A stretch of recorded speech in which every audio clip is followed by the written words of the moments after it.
How to create your USPS eCareer profile. Start an exciting career with the United States Postal Service by creating an eCareer profile.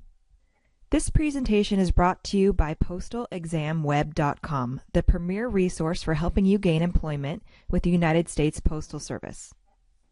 In this presentation, you'll learn how to register an eCareer profile, how to add and edit your eCareer profile, the questions and fields you'll be required to complete, along with screenshots of each step, a simple trick to easily navigate the website, and the next steps to gaining employment with the United States Postal Service. Getting started. To register and set up your eCareer profile, visit the USPS career website and click Start Your eCareer Profile. To register an account with the USPS, you'll need to select a unique username and password. The username must be at least 6 characters long, and the password must be at least 8 characters with 1 uppercase character and 1 number. Be sure to write down your username and password for future reference because you can use these credentials later to log back in and make any edits. This is the registration screen where you'll register. Once you've registered, you'll need to create your eCareer profile by completing the following sections. Section 1, Personal Data. Section 2, Work Experience. Section 3, Education and Training. Section 4, General Eligibility. Section 5, Veterans Preference. Section 6, Attachments. Section 7, Assessments. And Section 8, Review and Release. Once you're logged into the system, you'll see a My Profile section. There'll be a Hide Roadmap or Show Roadmap, which will help you navigate between the different sections. Section 1, Personal Data. This section asks for your personal information such as name, address, birthplace, phone number, and email address. Be sure to provide accurate information so the post office can contact you later. If you move or change phone numbers, you can update your contact information in this section. This is a screenshot of the Personal Data section.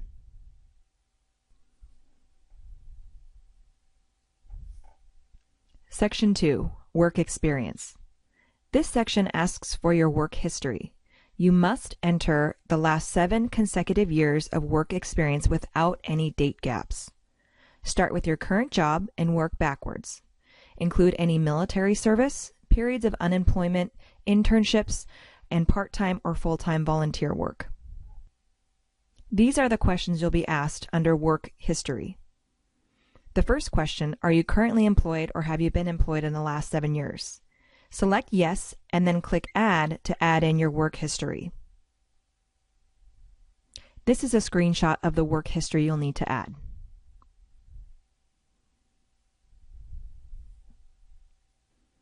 If you need to edit or delete any previously entered work experience, click the blank box to the left of the row that you want to edit or delete, and then click Edit or Delete.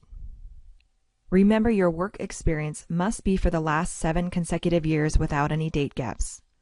For any period of unemployment, include an entry with unemployed as the employer name.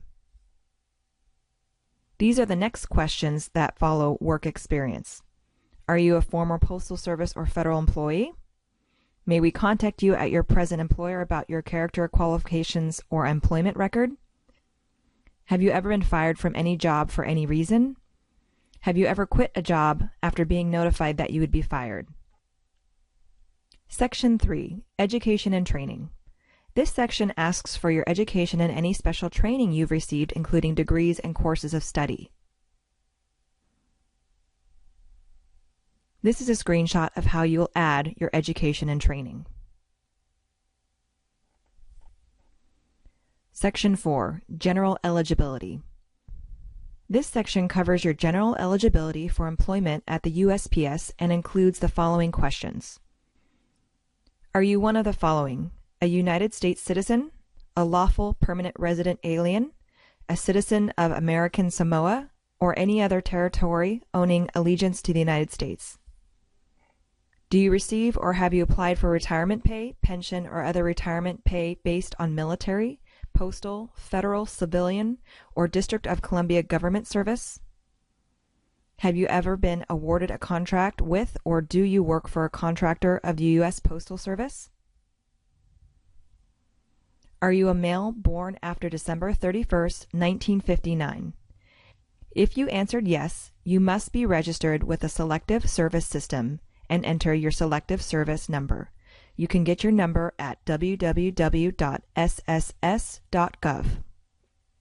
Are you now dependent on or a user of any addictive or hallucinogenic drugs other than for medical treatment as permitted by federal law under the supervision of a doctor? Does the Postal Service employ any relatives of yours by blood or by marriage? Postal officials may not appoint or recommend any of their relatives to work for the USPS. If you click yes and have a relative by blood or by marriage that works for the Postal Service, you'll need to add your relationship to them. Section 5, Veterans Preference. This section asks questions related to the United States Armed Forces. Veterans are given preference for employment. Have you ever served on active duty in the U.S. Armed Forces?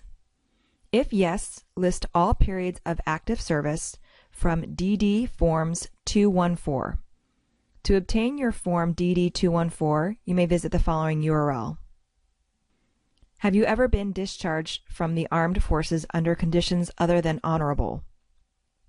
If yes, give details explaining reasons for other than honorable discharge.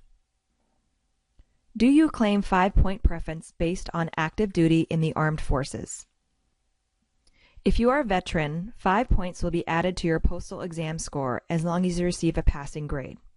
To claim 5-point preference, you must submit a copy of your DD Form 214, Certificate of Release or Discharge from Active Duty. Do you claim 10-point preference? If you claim the following, 10 points will be added to your postal exam score as long as you receive a passing grade. Veterans with service-connected disability, spouses of living veteran who is totally disabled, widow or widower of deceased veteran who served in combat, mother of totally disabled veteran or deceased veteran who served in combat, veteran with disability rated at 0% or with disability retirement, veteran with Purple Heart Award. 10-point preferences are moved to the top of the USPS hiring list. Section 6, Attachments. In this section, you can upload any documents that are required when applying for a job, including additional documentation if requested by a hiring manager, certificate or diploma, educational transcript, notice of rating if requested, resume, work samples if requested. This section can be completed later when you're applying for a job. This is the attachment screen. Section 7, Assessments. This section asks if you have an exam history code. If you have already taken the USPS entrance examination and have an exam score, enter the code in the space provided. This is the assessment screen. Section 8, Review and Release. This section asks whether you want to release or lock your eCareer profile. Choose Release to allow USPS recruiters to view your profile. Choose Lock to only allow your profile to be viewed by certain people when you apply for a job. Once you release or lock your profile, you will be taken to a complete page displaying that your profile is complete. Congratulations, you've completed your eCareer profile. Click the Job Opportunities tab to search for current USPS available jobs. To update or edit your profile, visit the USPS career website, click Login, enter your username and password that you entered when you first registered. Note, if you've forgotten your username and password, click the appropriate links on the page. This is a snapshot of the login screen. This presentation was brought to you by PostalExamWeb.com, the premier resource for helping you gain employment with the United States Postal Service. Visit PostalExamWeb.com now for additional information and videos.